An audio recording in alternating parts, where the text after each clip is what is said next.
Welcome to the Xplore podcast. Here we decode the careers, decisions, and mindsets of leaders shaping modern businesses. I'm your host, Aneska Gupta, and today's episode is particularly exciting because we are diving into a field that quietly runs the world but rarely gets the spotlight it deserves: supply chain. Today, I'm joined by someone who has spent nearly 3 decades mastering that craft. Our guest here is Mr. Anirban Sanyal, a senior supply chain leader at Century Plyboards India Limited, where he leads national supply chain and logistics operations. Over the years, he has helped transform traditional logistics network into digitally enabled, data-driven supply chains. Sir, welcome to the podcast. Thank you. Sir, starting from the beginning, many people assume supply chain leaders have always have had the baton in supply chain, but looking into your career, it is quite interesting because you didn't start from there. So can you please elaborate on that? So, the people who are like 25 plus years into this side of business, many of us came by chance, not by choice. So, it starts by chance, but over a period of time, there are moment of truth where we feel that we made it a choice. And I strongly believe that this is one of the choice which helped me to be a better person, which helped me to be a better professional, and which helped me to add value to the business. So it starts quite a long before, and then so by graduation I'm a law graduate, and then I move into logistics. So it happens in a span where I believe that it's very initial stage when logistics is shaping a part and the journey from logistics to supply chain. There we started, and then I believe that parallel learning and application of learning which helped me to build whatever I'm be able to contribute today. Okay, sir. Any early career experiences that shaped your path? So I started from very entry level. So what helped me to understand the nitty gritty of each level, the challenges and the opportunities, and most importantly, I think the people side, because at the end of the day, any process or any product is driven by the people, and it get consumed by the people. So starting of the any supply chain process is demand. It comes from some people, and it ends with the supply on time in full, which is OTIF. That is towards the people. But to reach to these two end, you need a solid process or a standard process. I think early stage helped me to understand the importance of the people, how they react, how they believe, and how they behave to each order or each action they are assigned the role and responsibility. So, so moving on to understanding the supply chain leadership. So I wanted to ask, supply chains are often invisible, and as you said, there are many stakeholders involved in the process. You have to manage a lot of people. There, it is a very complex system. So for someone who is coming from outside the industry, supply chain might sound like logistic or transportation, but it really isn't like that. So could you please break down what does a modern supply chain leader actually do? So, a modern supply chain leader, I'll say that he tried to find the common goal. So, there are different functions in the business, but each one together, we try to achieve a common goal. I think that is the customer centric supply. So, end of the day, we are doing any business to achieve a goal, and that goal is end of the day not to satisfy my internal customer, essentially who are different cross-functional team. It is my external customer who are either buying our products or our services, to understand what is their need and then percolate that need into each department, and to have a common communication channel which should help each of the function to understand the importance of that particular order or that particular incident or that particular batch, because you cannot have a macro thought process. It is everyday's affair. If you miss one day, that one miss would have been percolated to your entire month's planning. It can jeopardize your entire month's planning. So it is something that everyday process, everyday practice, everyday success everyday setting the priority, it's an everyday affair. Okay, sir. Yeah. Okay, sir. So, may I know, what are the key decisions that occupy most of the time? Yeah. So I'm a strong believer of people and process. So in that way, my decision making. So say first of all, it is a time to think that what I should uh, think, and then what I should act, and then there is a difference between reaction and response. Reaction is something that I'm not planning for anything. It is as is comes. We work on that. That is something is a catastrophe and that is kind of suicidal. It cannot. So you have to plan for your future, and then we cannot predict. Only we can prepare. So we have to prepare for our future.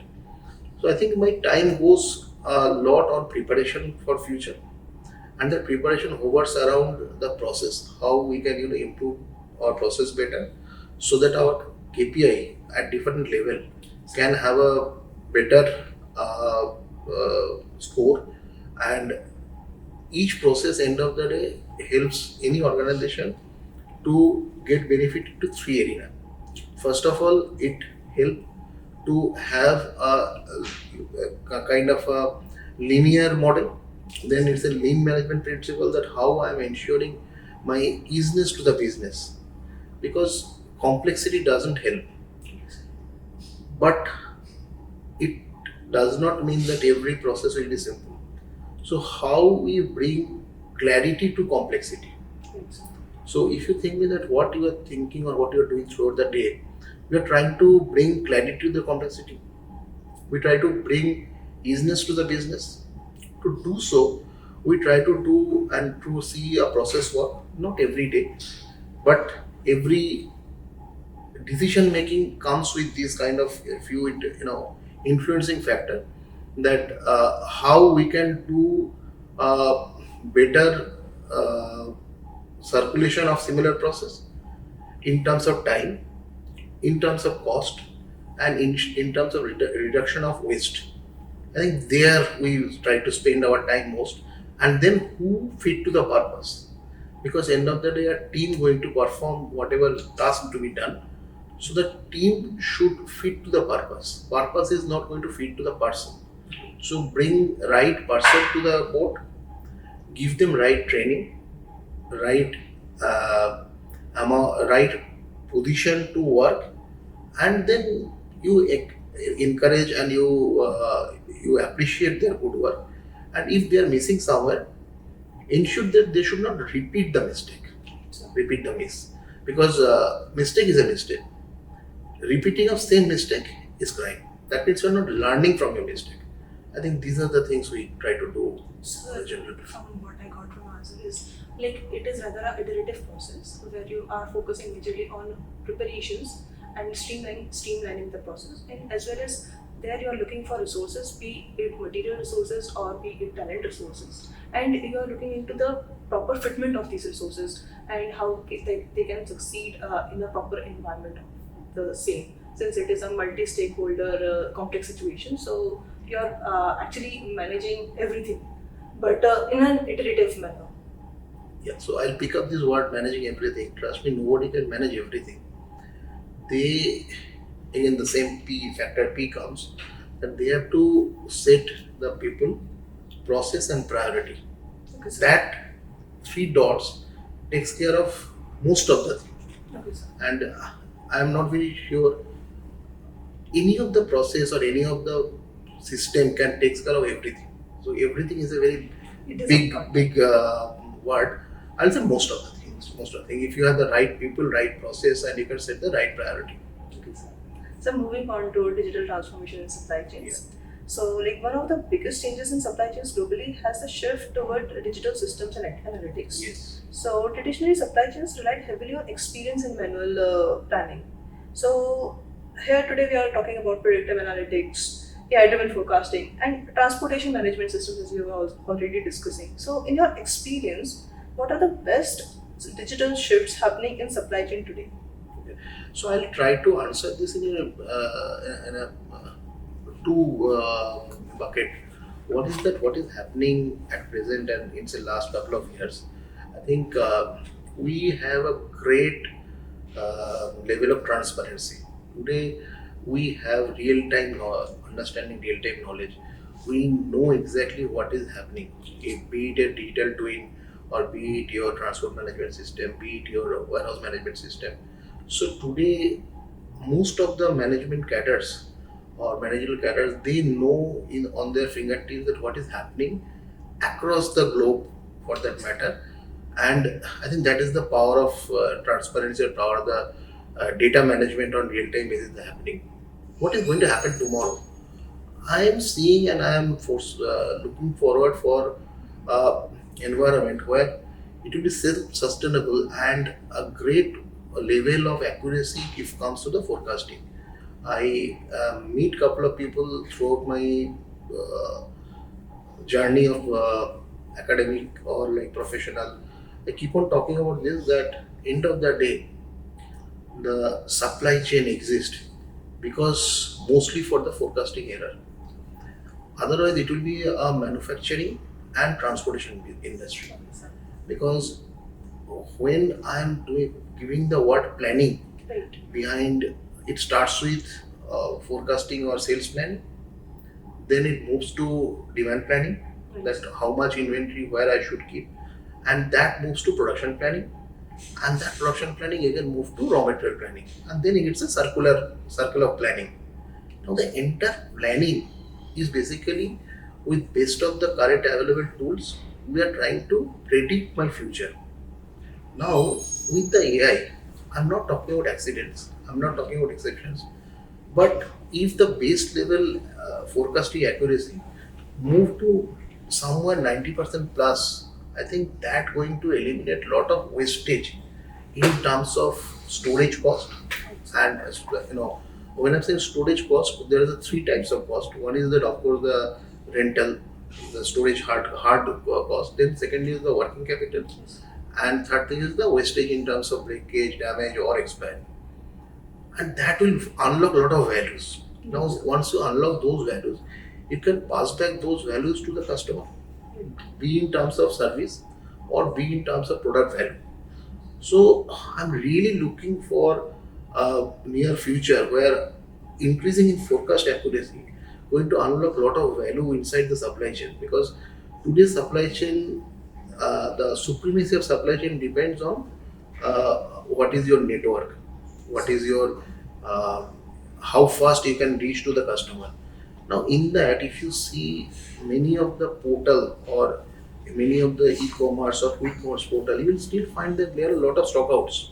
That means based on the supply chain practitioner still finding an answer for the stockouts. So once we have that answer, I think that straightforward maybe supply chain 7.0 will come. That is my prediction. So, like following on the efficiency and accuracy part of the forecasting, I believe that must be some sort of data management or data engineering prior to it as well should be implemented. So we should can we also we can clarify like the data we are using for forecasting if it is correct or not. So that might improve our forecasting decisions as well. So I think with the current era of RTBMS and then having single source of truth, I think a mature organization is having decently clear data, single source of truth, master data cleanup. I think happened, as you rightly said, that still there are scope, because these things are never ending. And then how I ensure that my data is linear, but at the same time it is having enough information which is meaningful information, because I may have million digit spreadsheet, but whether those informations are meaningful enough, whether those informations carrying any signals, are they clean enough to read properly. So I think still yes, there is a scope, but there, compared to, I'll say 3 years before, the challenges in terms of having clean data versus today, I think most of the organization has traveled a lot, and a greater implication of ERP. Now all the data, people are like, organization are not having multiple database; they are having one single database, and the most of the ERPs are having all most of the modules under one ERP, so they are having, and then the great usage of the API. So I think single source of truth or single data source is changing this scenario. Now, a fair bit of confidence into the system to work on the data available rather than questioning the data. Because many a times what happened that to avoid the change, we start is questioning the data. Data is galat hai. Yeah. Then if the room gone for a chaos. Rather than challenging the data, let's accept the data as is and then work on that. Even what happens that sometimes a common error is creating a trend. So on top of that, even if you build something, some logic, still it works. Yes. If my data is 80% accurate and on top of that if I build some logic, still that 80% accuracy will give me some benefit. Rather than we keep on questioning and deferring the development, saying that my data is incorrect. So that is my take. I agree with you, sir. Like we have to take a step forward as well. Like, Yeah. with the correction of data, but the efficiency can go till certain correction can go till certain threshold, but beyond that, we have to also see like what steps we can take further. So Yes. I totally agree with And you. every algorithm there needs a maturity. Right. So the more you run, you will more that the algorithm understanding will have maturity and it will start giving more better prediction, better output. Yeah. So moving on to crisis management and resilience. So like we have recently seen like how supply chains are incredibly fragile based on the geopolitical situations, be it pandemic, geopolitical conflicts, again port congestion, or as we are seeing in these Iran-Israel war. So disruptions have become almost constant. From your perspective, what makes a resilient supply chain in these scenarios? I think options. I think options is the only thing which can keep us floating. That if my one avenue close, I should have three more avenues to get work done. Say for example, now there is a almost straight it is under block. Now, do I have any other channel? Do I have any other supplier? Do I have any other source? If the answer is no, then I think we are not prepared enough. It may happen that today it is Hormuz, tomorrow it could be Red Sea, day after tomorrow it could be some other corner of the world. First of all, we should know if we are heavily depending on the out of the country product. We should know what is happening across. Right. Well informed professional is most welcome. You have to know it's not a choice. It is not a good to have kind of a knowledge. It must to have that what is happening around the world. That's number one. Number two, what do you do with the knowledge? Yeah. You have to do a scenario analysis that I see that this may come in future, and that definition of future, near future or far future. Depending on that, you bring your scenario analysis, and then you put a cost. And cost does not mean only cost to serve; it is cost not to serve. That if I am out of the market, what is the cost? Right. I may end up having a negative EBITDA for 1 quarter, but I should be in the market so that I should not lose my shelf space in the market. Versus I decide that I will have a positive EBITDA or I will not going to incur any loss, so I am out of the market. Once you are out of the market, gaining the market share is not a quarter's EBITDA. It may end up with a full year, if not more. So it's a conscious decision between the supply chain professionals and, as I said, that common goal. That common goal comes from the business strategy or the industry, the organizational strategy.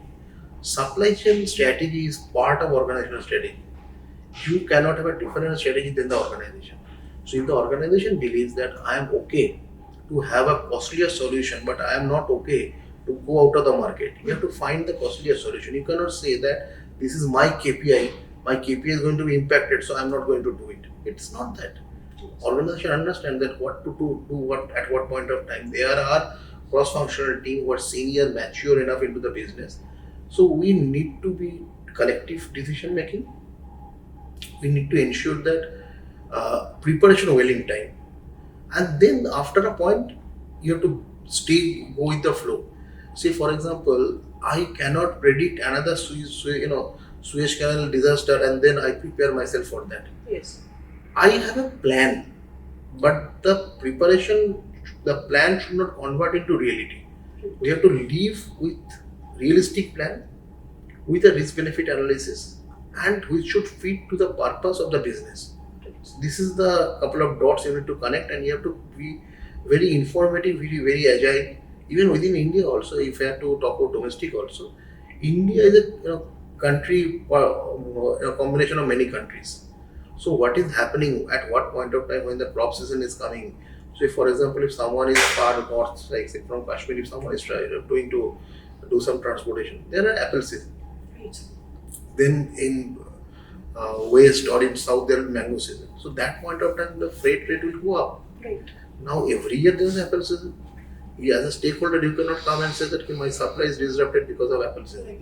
You that information is with you. You have to plan accordingly well in advance. You have to hedge. You have to book your transporter. You have to do your contracting accordingly so that you are prepared for the event. So absolute unknown event you cannot prepare. Events what there is a possibility, depending on the percentage of the possibility, you have to prepare. You have to keep your plan B and C. And when you have sure prediction, you know that exactly this is going to happen. Of course, you have to have action in place. So this is the way I break the things. So like from my understanding, it is more of a like a 2 + 2 matrix between known, unknown, known, and known, Yes. unknown. Yes. And based on the quadrant that you are in, you need to make a decision. And based on that quadrant, you need to balance between what is resilient versus what is efficient. Absolutely. Absolutely. So, sir, moving on towards And also to add a cross relationship between influence and control. So how much I can influence and what is my control. That also plays a matrix in this. Yeah. So moving on to network design and strategic thinking. So like it is very fascinating to know like there used to be there are also problems like traveling salesman problem.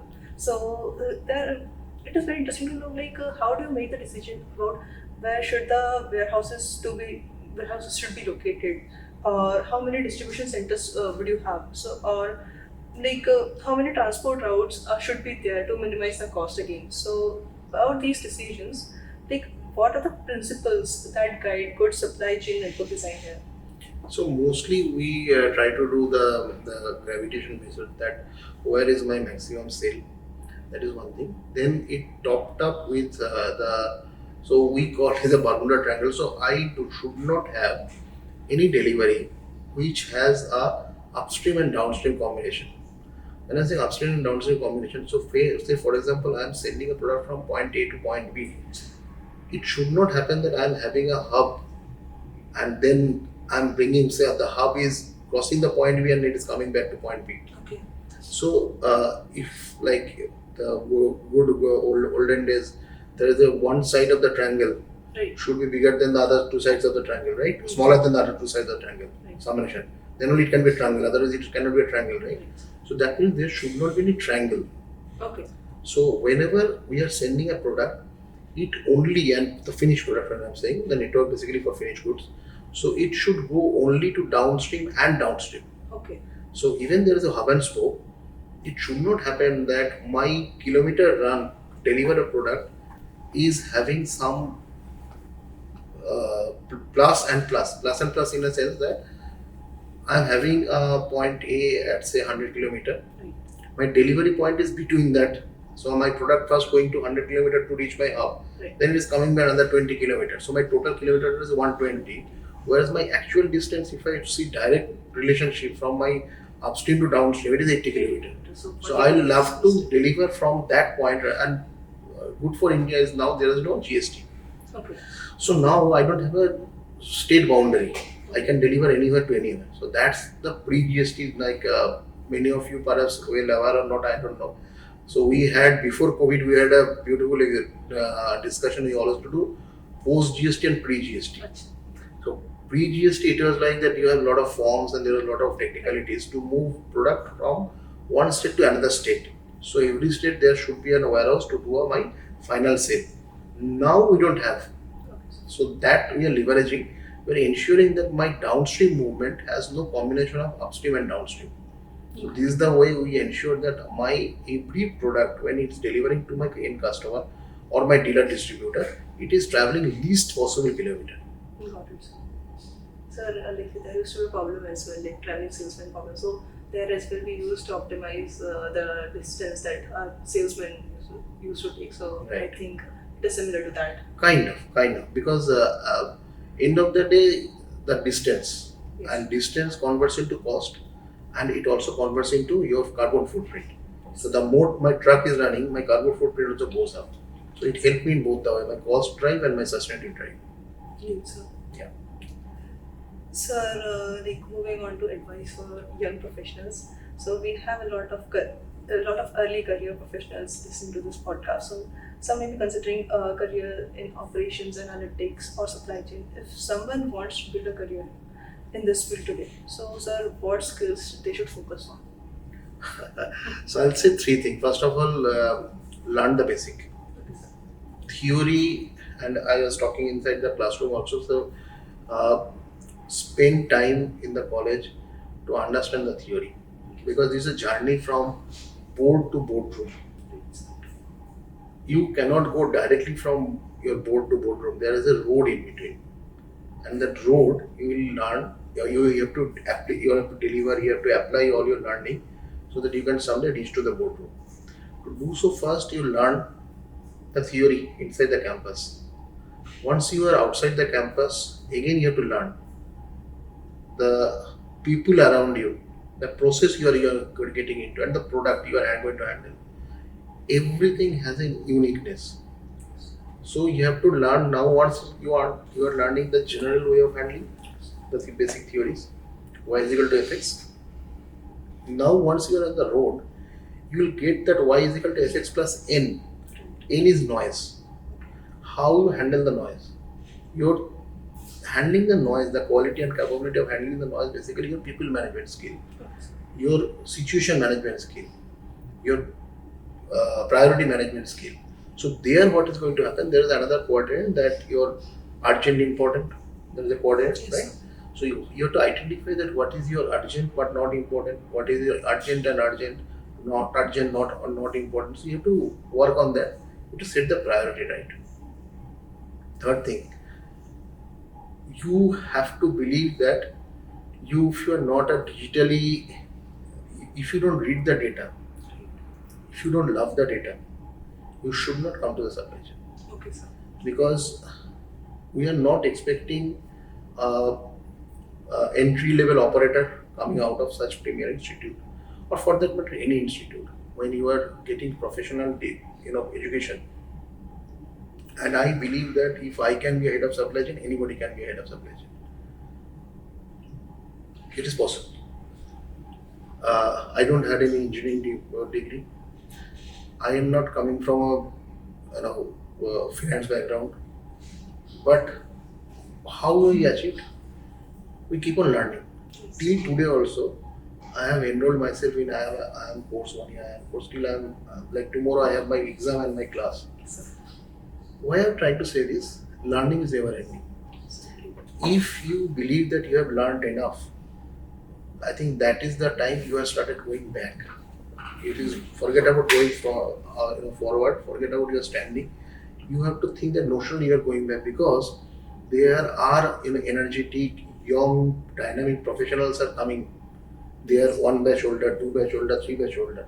Now, after a point of time, you all will be the same. Only what going to differentiate? Not only your what you have achieved your projects, it is what is your continuous learning, and the dynamics changing every day, especially in logistics and the digital arena in that. So you should know. So when I'm saying you should be aware, you should know what is happening, and you should know how you can apply yourself to the change environment. I think that is very critical and crucial for the coming days. So, from my understanding, as you began with speaking about the equation about y equals to fx plus n, so fxp will be the learning part of it. That is dependent on us, and that is a known part, while the n part is the noise that we cannot control. So, You can control. okay, we can control. You cannot stop noise, Yes. but you cannot manage noise. Okay, sir. So managing the noise, you have to know how to manage the people, because noise doesn't come from the process; Right. it comes from the people, Right, sir. and there will be few genuine noise. Voice of customer is a noise, so you have to listen to them. Then there will be few leading indicator, few lagging indicator. You have to work on the leading indicator, and then you have to improve yourself. You have to, when I'm saying improve yourself, means improve your process, improve your team, improve yourself. You have to keep on hearing what is happening around. That is the noise. So if, for example, couple of years before, if I don't feel that digital is something which I should know, I have enrolled myself in a business analytics course in Kojiko, and I try to understand that what is the business analytics in supply chain arena. Why? Because I have to fit to the purpose. I have to fit to the purpose. I say that people need to fit to the purpose. Right. So if my organization need the digital drive, and if I am the person who is going to drive such digitalization, am I qualified enough? Do I know the language? If I don't know the language, I don't fit to the chair. So it is important that doesn't matter what position you are into, what designation you are holding, what organization you are into, but you have to have continuous learning because the world is changing every day. Yes. And you can see, right, that today one AI is coming, immediately market crash. Why? Because there is a fiasco that someone is going to overshoot someone. Indeed, sir. So that's applicable to us as well. Our index also, our sensors also need to be up, right? Right. Yeah. Sir, moving on to rapid fire round. So I have this question like, you have one supply chain book that you will recommend reading to our viewers. So I'll suggest the Toyota supply chain way. That is one thing. Again, I'm actually fond of basics, so I'm not very fancy kind of person. Still, I believe that why is equal to FX. I'll also suggest that is for supply chain professional, but I'll say supply chain is for the Toyota supply chain. Professional, this word, if you have to be a true professional, a book from Subrata Bakshi, that is the professional. Okay. It's worth reading. Okay. It's worth reading, which talks about to be how we can be a better professional. Okay, sir. Yeah. Indeed, sir. It is now added in my reading list. Yeah. So, sir, one technology that will transform supply chains in the next decade. What do you believe, sir? So I think the working on the AI on forecasting. Okay, sir. Yeah, I strongly believe that is something which is going to change the supply chain area. Okay, sir. Sir, the most underrated skills in operations that you have found. Excel. Excellent. We feel shy sometimes to talk about that you should know Excel, Right. but end of the day, still 90% plus the organization who are having finest of the AI tools into the system, still they are using Excel. In one of the forum when we are discussing that the future of AI, then the question came from audience that how do you know that how good is your AI? So the answer, the gentleman said that no, we are checking through Excel.